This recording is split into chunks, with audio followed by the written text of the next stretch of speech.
Welcome friends, आज हम लोग नंबर सिस्टम के बारे में पढ़ेंगे। नंबर सिस्टम से प्रत्येक वनडे कॉम्पिटिटिव एग्जामिनेशन, चाहे एसएससी जीडी हो, सीजीएल हो, रेलवे हो, बैंकिंग हो, एक न एक क्वेश्चन आता ही है। इसीलिए हम लोग डिटेल्स में नंबर सिस्टम के बारे में पढ़ेंगे। सबसे पहला नंबर जो है वो प्रकृत संख्या है। प्रकृत संख्या, गिनती की जितनी भी संख्याएं हैं 1, 2, 3, 4, ये सब प्रकृत संख्या है, याद रखेंगे। दूसरा है पूर्ण संख्या। प्रकृत संख्या को नेचुरल नंबर बोलेंगे और पूर्ण संख्या को होल नंबर बोला जाता है। जब प्रकृत संख्या 0 से ऐसे रहेगा, पूर्ण संख्या जो है, तो प्रकृत संख्याओं के समूह में 0 अगर जोड़ दें तो क्या होगा? पूर्ण संख्या। तीसरा है पूर्णांक है। पूर्णांक, इसको अंग्रेजी में बोलते हैं इंटीजर्स। जब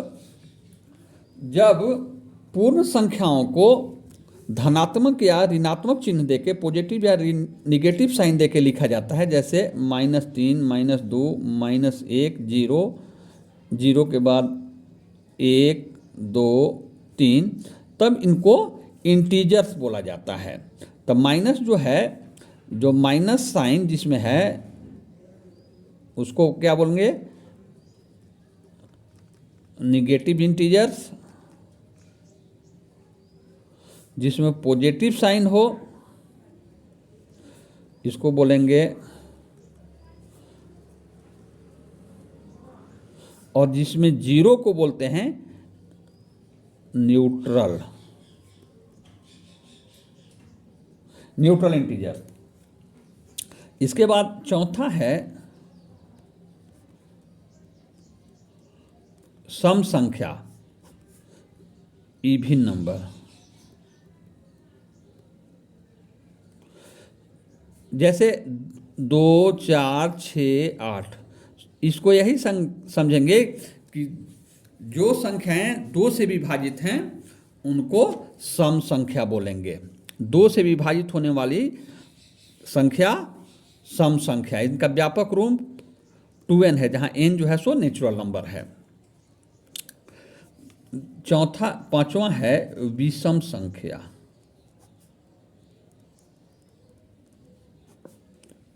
ऑड नंबर्स।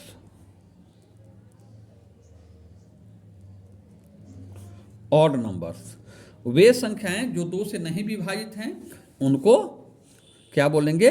विषम संख्या। जैसे 3, 5, 7, 9, 11, ऐसे। अगला जो है रूढ़ या अभाज्य संख्या। अभाज्य या रूढ़ संख्या, इसको बोलते हैं प्राइम नंबर।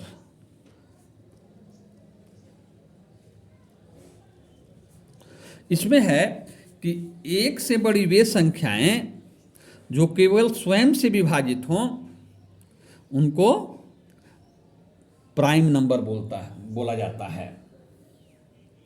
1 से बड़ी वे संख्याएं जो 1 या स्वयं को छोड़कर, 1 से तो सब संख्या विभाजित होती है, इसलिए 1 से बड़ी वे संख्याएं जो 1 या स्वयं को छोड़कर किसी अन्य संख्या से विभाजित न हो उनको क्या बोला जाता है? Prime number. जैसे 2, 3, 5, 7, 7 के बाद 9 नहीं होगा, 9 चूंकि 3 से विभाजित है। 11, 13, 15 नहीं होगा, 15 5 से और 3 से विभाजित है। 17, 19, etc। तो याद रखें कि 1 से बड़ी वे संख्याएं जो 1 या स्वयं को छोड़कर किसी अन्य संख्या से विभाजित नहीं हो उसको क्या बोलते हैं? रूढ़ संख्या। तो रूढ़ संख्या का केवल 2 गुणनखंड होगा। पहला गुणनखंड 1 होगा और दूसरा स्वयं वह संख्या होगा। तो अगर आएगा कि परीक्षा में आता है कि अभाज्य संख्या का कितना गुणनखंड हो सकता है? 2, 3, 4, तो केवल 2 होता है, चाहे कितना भी बड़ा अभाज्य संख्या हो। इसके बाद होगा ऋण के बाद यौगिक संख्या।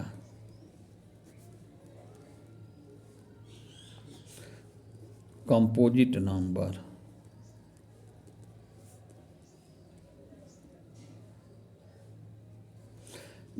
अब जो संख्याएं ऋण नहीं हैं वो यौगिक हैं। तो जिन संख्याओं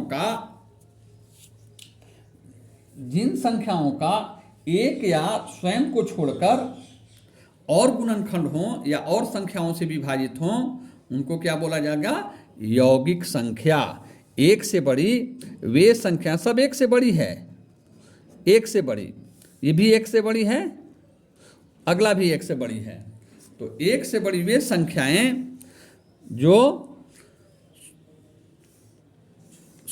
एक और स्वयं के छोड़कर अन्य संख्याओं से विभाजित हो, उनको क्या बोला जाता है? यौगिक संख्या बोला जाएगा। इसके बाद हम लोग नेक्स्ट वीडियो में, इतना अभी याद रखें, नेक्स्ट वीडियो में हम लोग अन्य संख्याओं के बारे में चर्चा करेंगे।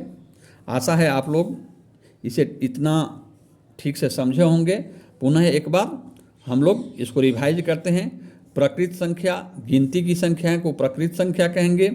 पूर्ण संख्या, जब प्रकृत संख्या में शून्य जोड़ दिया जाए, 0 जोड़ दिया जाए, तो उनको पूर्ण संख्या बोलेंगे। पूर्णांक, जब पूर्ण संख्याओं को धनात्मक या ऋणात्मक चिन्ह देके लिखा जाए तो उनको पूर्णांक बोला जाएगा। माइनस साइन वाले को ऋणात्मक पूर्णांक या निगेटिव इंटीजर्स, प्लस को पॉजिटिव इंटीजर्स, 0 को न्यूट्रल इंटीजर्स बोला जाता है। सम संख्या वे संख्याएं जो 2 से पूर्णतः विभाजित हों, ठीक है, उनको सम संख्या बोलेंगे। विषम संख्या वे संख्याएं जो 2 से पूर्णतः विभाजित न हों। विषम संख्या प्राइम नंबर, अभाज्य या प्राइम नंबर्स, एक से बड़ी वे संख्याएं जो एक या स्वयं को छोड़कर किसी अन्य संख्याओं से विभाजित न हो, उनको ऋण संख्या बोलेंगे, प्राइम नंबर बोलेंगे। और एक से बड़ी वे संख्याएं जो स्वयं और एक के अतिरिक्त अन्य संख्याओं से भी विभाजित हों, उनको यौगिक संख्या बोलेंगे। अगला है परिमेय संख्या। परिमेय संख्या रेशनल नंबर, वे संख्याएं जिनको m/n के फॉर्म में लिखा जाए, m/n के फॉर्म में, उनको परिमेय संख्या बोलते हैं, रेशनल नंबर। वे संख्याएं जिनको m/n के रूप में लिखा जाए, लेकिन n जो है सो 0 नहीं होना चाहिए। n is not equal to 0, then it is rational number. Rational number 2 तरह का है। एक जो है सो टर्मिनेटिंग है, शांत है, दूसरा जो है सो रेकरिंग है। तो इसका डिटेल्स में हम लोग आगे पढ़ेंगे। आशा है इतना आप लोग समझ गए होंगे। इसे आप लोग अभ्यास करें। परीक्षा में संख्या से रिलेटेड एक क्वेश्चन जरूर रहेगा, और जीडी में जो एसएससी जीडी का है उसमें तो एक क्वेश्चन रहता है। इसलिए आप लोग संख्या पद्धति को ठीक से समझें और वीडियो को लाइक करें, चैनल को सब्सक्राइब करें तथा दोस्तों के बीच में शेयर करें। Thank you.